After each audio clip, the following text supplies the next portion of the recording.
Di antara ciri mukjizat Al-Quran ialah Al-Quran menceritakan kisah-kisah yang lama, kisah-kisah lampau yang tidak pernah diketahui oleh masyarakat Arab ketika turunnya ayat Quran.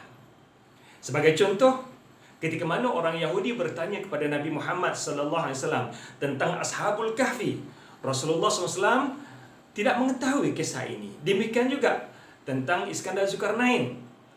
Rasulullah SAW hanya mengetahui kisah ini setelah Allah turunkan surah Al-Kahfi menjelaskan tentang kisah Ashabul Kahfi dan juga kisah Iskandar Zulkarnain. Gambaran yang mudah untuk kita faham tuan-tuan ya. Kalau kita ada seorang kenalan di Afrika yang jauh dari Malaysia, kita tanya mereka tentang kisah Hang Tuah. Saya yakin seluruh orang Malaysia tahu kisah Hang Tuah. Tapi kawan yang berada di Afrika yang tak pernah datang ke Malaysia, yang tak pernah tahu tentang situasi Malaysia ini, kita tanya cerita Hang Tuah, mereka tidak akan tahu kisah ini. Sebab kisah ini kisah asing bagi mereka. Demikian juga kalau kita tanya kisah Pak Pandey dengan Mak Andir, ramai orang tahu kisah ini di Malaysia ya. Tetapi orang luar pada Malaysia mungkin tidak tahu sebab kisah itu kisah yang asing bagi mereka. Demikian juga kisah Nahkoda Tanggang ya. Kisah ini boleh katakan hampir seluruh rakyat Malaysia mengetahui kisah ini. Tapi orang yang bukan orang Malaysia tidak mengetahui tentang kisah-kisah ini sebab kisah ini adalah kisah yang asing bagi kita. Demikian juga kalau saya tanyakan kepada tuan-tuan tentang kisah yang berlaku di Pakistan contohnya, seorang yang bernama Tipu Sultan.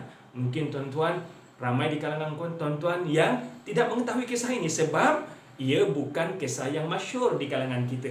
Bagi rakyat Pakistan, sebut saya Tipu Sultan, mereka semua tahu ini seorang yang hebat, seorang yang agung.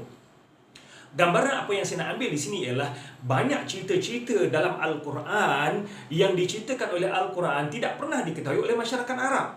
Tetapi bagaimanakah Nabi Muhammad SAW boleh membawa kisah ini, boleh bawa cerita ini? Bukankah itu satu yang ajaib? Seperti mana kalau tuan-tuan ada seorang kawan yang berada di Afrika, boleh menceritakan tentang kisah Sultan Mahmud Mangkat di Julang, menceritakan kisah Hang Tuah dan sahabat-sahabatnya, boleh menceritakan tentang Pak Pandey dan Mak Andir. Ini satu fenomena yang cukup menakjubkan. Demikian jugalah apabila Rasulullah SAW mampu menceritakan kisah-kisah ini yang tidak pernah diketahui oleh orang Arab, bukankah ia bukti bahawa Quran itu datangnya daripada Allah SWT?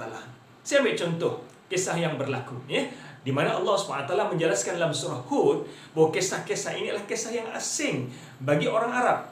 Bukan hanya Nabi Muhammad, bahkan seluruh orang Arab tidak mengetahui kisah ini, ataupun majoriti orang Arab tidak mengetahui kisah ini. Tilka min amba'il ghaibi nuhiha ilaika. Ini adalah kisah-kisah ghaib yang tidak pernah kamu ketahui dahulu sebelum ini, yang kami wahyukan kepada kamu. Ma kunta ta'lamuha anta wala qaumuka min qabli hadha.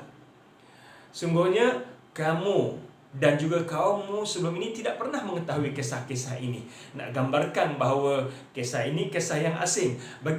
Berarti satu yang cukup menakjubkan apabila Rasulullah SAW mampu menceritakan kisah-kisah ini. Dan tambah menakjubkan lagi apabila kisah ini dibuktikan benar di zaman ini. Apakah contohnya? Contohnya ialah kisah Nabi Musa dan Fir'aun. Kisah Nabi Musa dan Fir'aun yang ada diceritakan dalam Al-Quran. Walaupun kisah ini juga ada diceritakan dalam Bible ya. Al-Quran menceritakan bagaimana akhirnya Fir'aun yang menentang dakwah yang dibawa oleh Nabi Musa AS mati lemas di dalam laut ya. Dan perkara yang unik, ada persamaan di antara Al-Quran dan Bible. Al-Quran dan Bible menceritakan tentang Nabi Musa dan Fir'aun. Ketika mana Nabi Musa membawa Bani Israel keluar pada bumi Mesir untuk kembali ke Palestin, manakala tentera-tentera Fir'aun mengejar mereka apabila berada di tebing Laut Merah. Di situlah Nabi Musa AS menggunakan tongkatnya, dan tongkatnya diketukkan pada laut terbelah dua. Laut terbelah dua. Ini mukjizat Nabi Musa AS, menyebabkan Bani Israel diperintahkan oleh Nabi Musa AS untuk menyeberangi laut yang telah terbelah dua. Mereka teruja bagaimana laut boleh terbelah dua, air membeku. Dan mereka terus menyeberangi laut sebab Firaun dan tenteranya berada di belakang. Sekiranya mereka lewat, mereka akan dibunuh oleh Firaun dan tenteranya. Berapakah bilangan mereka? Ibnu Katsir menjelaskan bahawa bilangan mereka ini mencecah lebih kurang 600,000 orang, ramainya yang dibawa keluar oleh Nabi Musa daripada bumi Mesir untuk menuju kembali ke Palestin. 600,000 orang. Bagaimana Nabi Musa untuk mengawal mereka ini? Bukan satu benda yang mudah. Tambah lagi dalam suasana yang begitu getir. Tentera Firaun berada di belakang. Mau tidak mau mereka kena menyeberangi laut secepat mungkin yang sedang terbelah dua ini. Apabila tentera Firaun sampai ke tebing ataupun di pesisir pantai, Bani Israel dan Nabi Musa telah pun berjaya menyeberangi laut. Oleh kerana tentera Firaun dan Firaun melihat laut terbelah dua dan nampak mereka menyeberangi laut, lalu mereka pun menuruti Bani Israel pergi menyeberangi laut yang telah terbelah dua. Apabila mereka berada di tengah laut, di kala itulah Allah perintahkan Nabi Musa untuk mengetuk semula laut ini, dan akhirnya laut bercantum menyebabkan Firaun mati kelemasan. Namun demikian, satu perkara yang unik di Mesir terdapat beberapa mami. Terdapat mami-mami yang ada di Mesir. Dan kalau tuan-tuan pernah pergi ke Mesir, ada piramid yang dibina zaman Firaun, dan juga ada mami yang dikatakan bahawa mami inilah Firaun. Firaun ni bukan nama orang ya tuan-tuan. Firaun adalah nama pangkat. Banyak Firaun yang ada. Salah satunya Firaun yang hidup zaman Nabi Musa AS. Lalu kerajaan Perancis memberikan tawaran kepada kerajaan Mesir untuk mengkaji mami-mami ini, dan mami ini diterbangkan ke Mesir. Mami ini diterbangkan ke Perancis.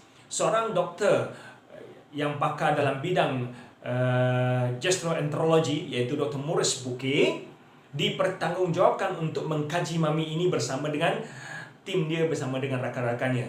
Dengan postmortem yang dibuat, Dr. Maurice Bucaille mendapati bahawa daripada kesan-kesan mami yang ada, beliau berani mengesahkan bahawa mayat ini adalah mayat Firaun yang hidup di zaman Nabi Musa AS, dengan kesan garam yang masih ada pada tubuhnya, menggambarkan bahawa mayat ini dulu mati kelemasan, mati dalam keadaan lemas. Dan Dr. Maurice Bucaille, seorang yang tahu tentang Bible, mengesahkan bahawa ini adalah jasad Firaun yang hidup zaman Nabi Musa AS. Dr. Maurice Bucaille dapat anugerah yang tertinggi oleh kerajaan Perancis dengan kajian yang beliau temui ini. Namun demikian, beliau teruja apabila beliau mendengar bahawa dalam Al-Quran ada disebutkan bahawa jasad Firaun masih lagi terjaga. Ya, dalam Bible ada disebutkan kisah Nabi Musa dan Firaun ini. Tuan-tuan boleh rujuk dalam Exodus chapter yang ke-14 ayat 15 hingga ayat 31. Namun demikian, Bible hanya menceritakan bahawa Firaun mati kelemasan. Dr. Maurice Bucaille tidak puas hati dengan kenyataan bahawa Al-Quran ada menjelaskan bahawa jasad Firaun masih utuh. Lalu apabila jasad ini diterbangkan kembali ke Mesir, beliau sempat bertemu dengan beberapa ilmuwan Mesir untuk bertanya tentang fenomena ini. Sebelum kita lihat tentang ayat tersebut, satu lagi fakta yang menarik ialah pada tahun 1988, Ron Wyatt mendakwa telah menjumpai kereta kuda yang berada di Laut Merah, dan beliau mendakwa bahawa kereta kuda ini kemungkinan kereta kuda milik Firaun yang mengejar Nabi Musa AS. Jadi Ron Wyatt telah pun menemui, seorang ahli arkeologi telah menemui bangkai kereta kuda, dan beliau mendakwa kereta kuda ini adalah kereta kuda milik Firaun yang satu ketika dulu sedang mengejar Bani Israel yang melintas Laut Merah. Subhanallah. Kedua-dua penemuan ini, jasad Firaun masih utuh, dan penemuan kereta kuda pada tahun 1988 menguatkan lagi kisah Firaun dan juga Nabi Musa AS. Ini bukan cerita dongeng, cerita yang benar. So apabila Dr. Maurice Bucaille sampai di Mesir dan beliau bertemu dengan ilmuwan Islam, dibacakan pada beliau ayat dalam surah Yunus ayat 90 hingga 92.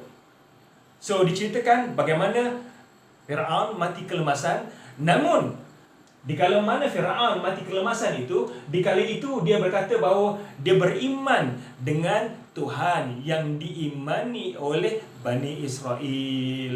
Namun demikian, Allah tidak menerima keimanan Firaun. Lalu Allah menjelaskan, "Falyawma nunajjika bibadanika." Cuba perhatikan ayat yang saya merahkan ini.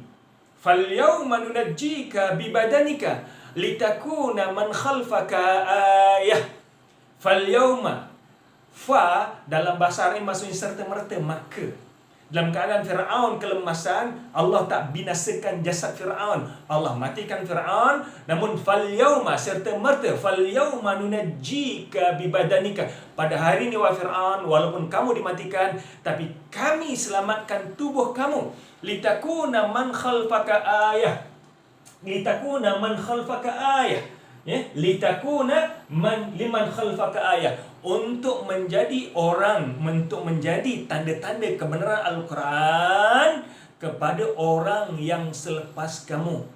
Wa inna kathiran minan nasi an ayatina laghafilun. Namun demikian, walaupun penemuan demi penemuan fakta saintifik ditunjukkan satu fakta ke satu fakta, namun masih lagi ramai di kalangan manusia yang lengah dengan kebenaran kekuasaan yang Allah tunjukkan. Tuan-tuan sekalian, ini satu lagi keajaiban Al-Quran. Ini satu lagi mukjizat Al-Quran. Al-Quran menceritakan kisah-kisah lampau.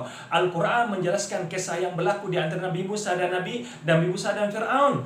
Dan kemudian jasad Firaun disahkan oleh Dr. Maurice Bucaille, yang akhirnya beliau sendiri memeluk agama Islam. Dan kemudian Ron Wyatt mengesahkan bahawa kemungkinan kereta kuda yang ditemui itu adalah kereta kuda Firaun yang mengejar Nabi Musa AS. Bukankah ini tanda mukjizat saintifik Al-Quran? Wa ma yantiqu 'anil hawa in huwa illa wahyuha. Nabi Muhammad tidak bercakap ikut hawa nafsu, melainkan wahyu daripada Allah Subhanahu wa taala. Allahu akbar.